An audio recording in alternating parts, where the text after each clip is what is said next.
មន់ក្នុងស្រុកមានការពេញនិយមពីអ្នកបរិភោគនិងជាពិសេសមានតម្រូវការទីផ្សារខ្ពស់កន្លប់យកចិត្តទុកដាក់ចិញ្ចឹមសត្វដើម្បីលើកកម្ពស់ជីវភាពគ្រួសារតាមរយៈការបណ្ដុះបណ្ដាលបច្ចេកទេសដល់មូលដ្ឋានតែម្ដងមុនឲ្យដឹងថា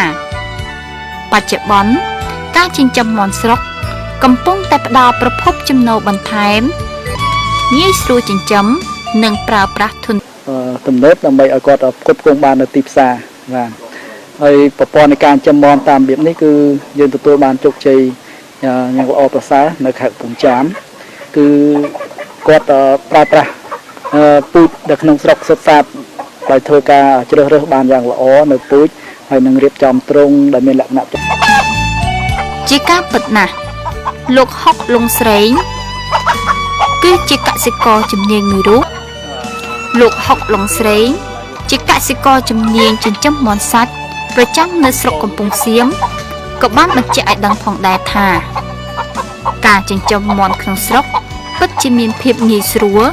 ដែលគ្រាន់តែយើងត្រូវចំណាយពេលថែទាំជាប់ជាប្រចាំប៉ុណ្ណោះ